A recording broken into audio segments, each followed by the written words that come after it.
화성 탐험의 역사. 안녕하세요 여러분. 오늘은 화성 탐사의 역사에 대해 알아보려고 합니다.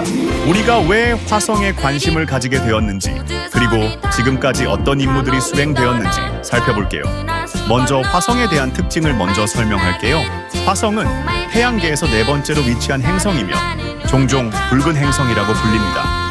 그 이유는 표면에 풍부한 산화철 때문에 붉은색을 띠기 때문입니다. 여기 화성의 주요 특징들을 살펴보겠습니다. 기후와 대기.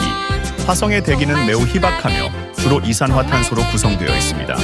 이로 인해 화성의 온도는 매우 낮고 평균적으로 약 60도 섭씨 정도입니다. 또한 화성에는 강한 바람과 때로는 거대한 먼지 폭풍이 발생합니다. 화성의 지형. 화성의 지형은 매우 다양합니다. 거대한 화산, 깊은 협곡, 거대한 충돌 분화구, 그리고 광대한 분지가 특징입니다. 가장 유명한 화산으로는 올림푸스 몬스가 있는데 이는 우리 태양계에서 가장 큰 화산입니다. 물의 존재. 과거의 화성에는 액체 상태의 물이 존재했을 가능성이 높습니다. 현재 화성의 물은 주로 얼음 형태로 존재하며 주로 극지방에 집중되어 있습니다. 또한 얼음과 먼지로 이루어진 극관도 관찰할 수 있습니다. 계절의 변화. 화성도 지구처럼 계절 변화를 겪습니다. 이는 화성의 축이 기울어져 있기 때문인데 이 기울기로 인해 계절마다 태양에 대한 남북 방우의 경사도가 변하며 그에 따라 온도와 기상 현상의 변화가 생깁니다. 자전과 공전. 화성의 하루는 지구 시간으로 약 24시간 37분 정도이며 태양 주위를 한 바퀴 도는 데는 지구의 약 2배에 가까운 687 지구 1이 걸립니다. 이제 화성의 탐사 역사에 대해서 알아볼까요? 화성 탐사의 역사는 1960년대로 거슬러 올라갑니다. 초기에는 미국과 소련이 경쟁적으로 화성에 우주선을 보내려고 시도했습니다. 첫 성공적인 화성 근접 비행은 1965년 미국의 마리너 4호에 의해 이루어졌습니다. 이 우주선은 화성의 표면을 찍은 최초의 사진들을 지구로 전송했죠. 바이킹 프로그램. 1970년대에 들어서 미국의 바이킹 프로그램이 화성의 표면에 착륙하는 놀라운 성과를 이루었습니다. 바이킹 1호와 2호는 화성 표면의 생명체를 찾기 위한 여러 실험을 수행했습니다. 바이킹 프로그램에 대해 정리하면 다음과 같습니다. 바이킹 프로그램의 주요 목표. 생명의 흔적 탐색. 화성 표면에서 생명의 흔적이나 유기 분자를 찾는 것. 화성의 지질과 기후 연구. 화성의 대기와 지질을 분석하여 행성의 역사와 진화 과정 이해. 화성 사진 촬영. 고해상도 카메라를 이용하여 화성 표면의 다양한 지형 촬영. 주요 임무는 다음과 같아요. 바이킹 1호 1975년 8월 20일 발사되어 1976년 7월 20일 화성에 착륙. 착륙지는 크라이스 평원으로 화성의 대기와 토양 샘플을 분석했습니다. 바이킹 1호는 화성의 토양에서 유기 화합물을 찾기 위한 여러 실험을 수행했으며 고해상도의 화성 표면 사진을 지구로 전송했습니다. 바이킹 2호 1975년 9월 9일 발사되어 1976년 9월 3일 우토피아 평원에 착륙. 이 착륙선도 바이킹 1호와 유사한 과학 장비를 갖추고 있었으며 화성의 토양과 대기를 분석했습니다.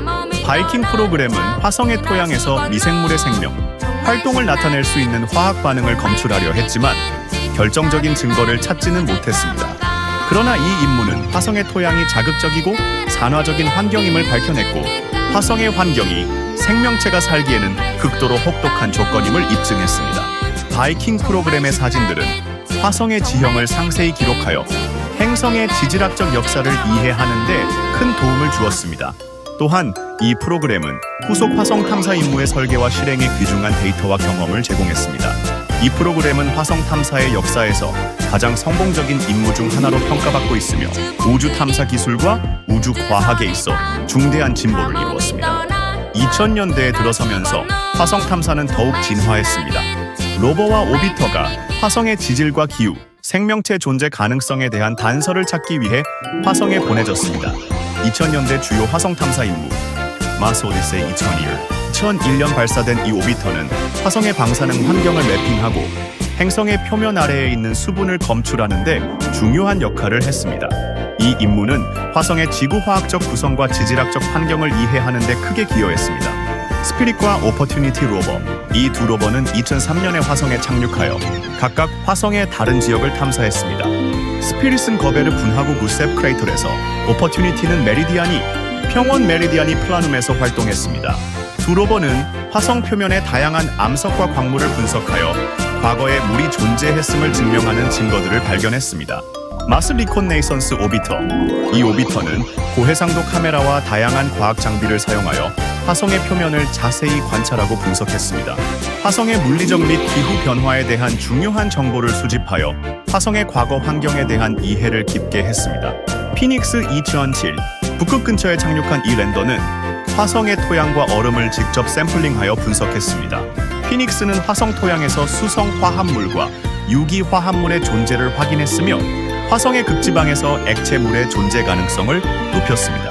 2000년대의 화성 탐사 임무들은 화성의 과거와 현재 환경에 대한 우리의 이해를 크게 발전시켰습니다.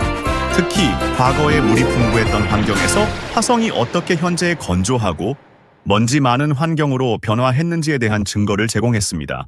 또한 이 시기의 임무들은 향후 화성에 인간을 보내기 위한 기술적 기반을 마련하는 데 중요한 역할을 했습니다. 많은 사람들은 화성 이주가 가능한지에 대해 많은 관심을 갖고 있어요. 일론 머스크는 화성 이주 계획을 추진하고 있는 가장 유명한 인물 중 하나입니다. 그의 회사인 스페이스 X는 화성으로 인간을 보내고 결국 화성에 자급자족하는 도시를 건설하는 것을 목표로 하고 있습니다. 이 계획은 다음과 같은 주요 단계로 구성됩니다. 스타쉽 개발. 일론 머스크의 화성 계획의 핵심은 스타쉽이라는 우주선의 개발에 있습니다. 스타쉽은 재사용 가능한 우주선으로 한 번에 많은 승객과 화물을 화성까지 운반할 수 있는 능력을 갖추고 있습니다. 이 우주선은 지구와 화성 간의 정기적인 여행을 가능하게 할 것으로 기대됩니다. 화성 도착 및 기지 건설. 스페이스X의 계획에 따르면 초기에는 소규모 탐사대가 화성에 도착하여 생활 기반 시설을 설치합니다. 이는 생명 유지 시스템, 에너지 발전 시설, 그리고 화성의 자원을 활용할 수 있는 기반 시설을 포함할 것입니다. 자급자족 도시 구축. 장기적인 목표는 화성에 자급자족할 수 있는 도시를 구축하는 것입니다. 이 도시는 식량 재배, 자원 채굴, 에너지 생산 등을 통해 독립적으로 운영될 수 있어야 합니다. 머스크는 이러한 도시가 인류의 멸종 위험을 줄이는 데 중요한 역할을 할 것이라고 믿고 있습니다. 화성과 지구의 교류. 화성 도시가 완성되면 지구와 화성 간의 정기적인 교류가 이루어질 것입니다. 이는 기술, 과학적 발견뿐만 아니라 문화적 교류도 포함될 것입니다. 기술적 도전과 윤리적 고려. 화성 이주 계획은 막대한 기술적 도전을 수반합니다. 극한의 환경, 장기간의 우주 여행으로 인한 건강 문제, 생명 유지 시스템의 안정성 등 다양한 문제를 해결해야 합니다. 또한 이주 초기 단계에서의 윤리적 법적 문제도 중요한 고려사항입니다. 일론 머스크와 스페이스X의 화성 계획은 인류의 우주 탐사 능력을 확장하고 장기적으로는 인간이 우주에서 생활할 수 있는 가능성을 탐구하는 데 큰 발걸음을 내디뎠습니다. 그러나 이 계획의 성공은 앞으로 수십 년에 걸친 지속적인 기술 개발과 국제적 협력에 크게 의존할 것입니다. 사실 화성 이주를 성공하기 위해서는 많은 문제를 해결해야 합니다.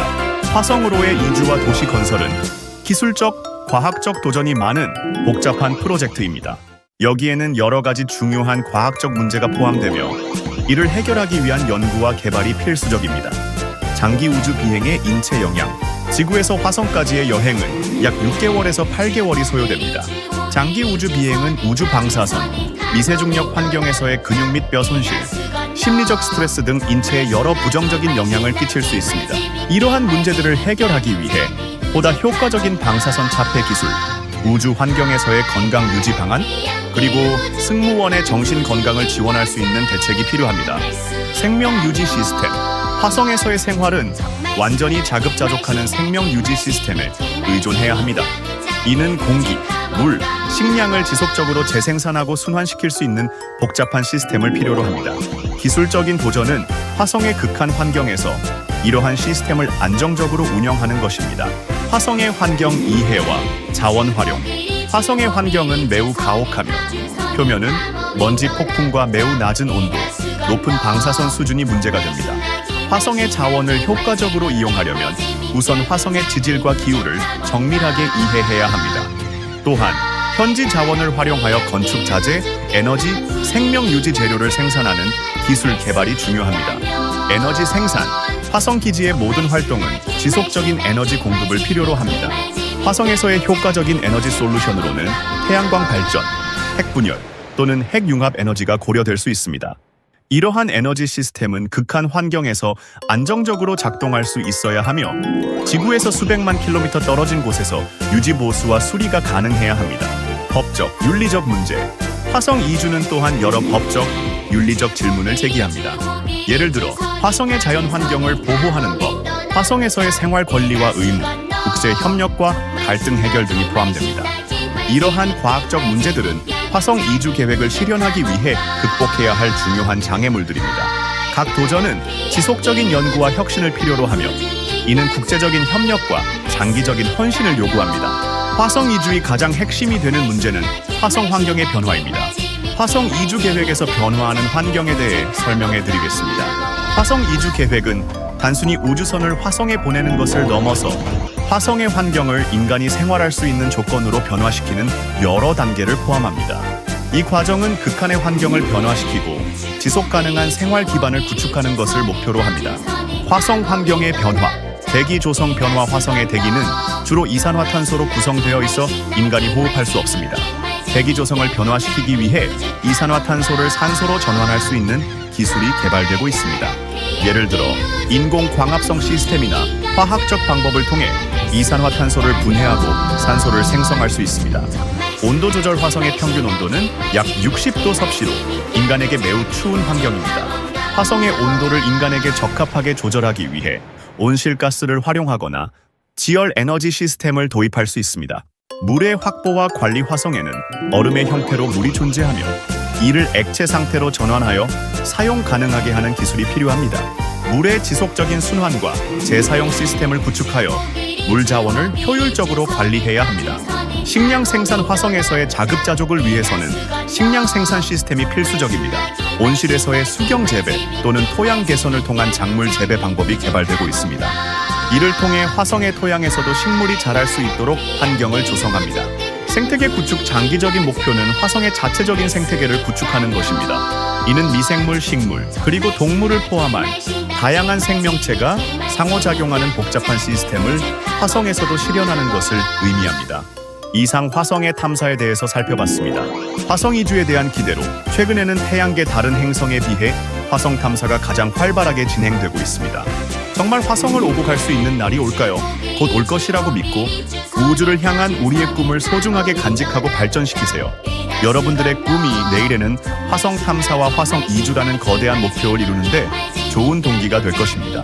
긴 영상 봐주셔서 감사드립니다. 좋아요, 구독 부탁드립니다. 다음에 더 흥미있는 이야기로 만나요.